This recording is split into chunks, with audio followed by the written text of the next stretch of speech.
నిర్మల్ జిల్లా నర్సాపూర్ మండలంలోని కేజీబీవీ పాఠశాలలో ఫుడ్ పాయిజన్ కావడంతో విద్యార్థులు అస్వస్థతకు గురయ్యారు. ఈ మేరకు బీజేఎల్పీ నేత ఏలటి మహేశ్వర్ రెడ్డి ఏరియా హాస్పిటల్లోని విద్యార్థులను పరామర్శించారు. తక్షణమే దీనికి కారకులైన సంబంధిత అధికారులను సస్పెండ్ చేయాలని డీఓను కోరారు. అలాగే ఫుడ్ పాయిజన్ తో అస్వస్థతకు గురైన విద్యార్థులకు మెరుగైన వైద్య చికిత్సలు అందించాలని జిల్లా కలెక్టర్ ఆశీష్ వైద్య అధికారులను ఆదేశించారు. దాదాపు 40 మంది విద్యార్థులు అవస్థకు గురై 40 మంది నిన్నటి నుంచి అస్వస్థతతో హాస్పిటల్లో జాయిన్ అవ్వడం జరిగింది.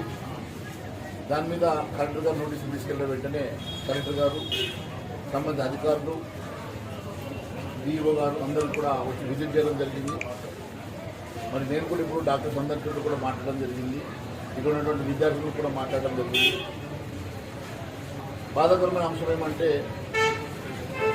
అక్కడ ఇచ్చేటువంటి ఫుడ్ మరి రాత్రికి పొద్దున పెట్టడము, కొన్నిసార్లు రెండో రోజు కూడా పెట్టడము, మరి ఫుడ్ పాయిజనింగ్ జరిగినట్టుగా తెలిసింది.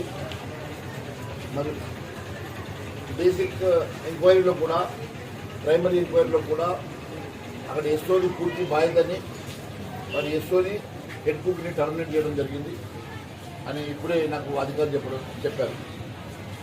ఏదేమో ఇప్పటికి కూడా ఏ రకంగా మరి వైద్యపరంగా ఇబ్బంది లేకుండా డాక్టర్స్ బృందం అంతా కూడా మరి శాయశక్తులను కృషి చేస్తూ ఉన్నారు. మరి ఎలాంటి ఇబ్బందులు ప్రస్తుతానికి లేవు. మరి ఇంకోసారి ఇలాంటివి రిపీట్ కాకుండా చర్యలు తీసుకోవాల్సిందిగా కలెక్టర్ గారితో కూడా మాట్లాడడం జరిగింది. మరి నేను కూడా మళ్ళీ గంటకు రివ్యూ చేస్తానని చెప్పి తెలియజేస్తాను.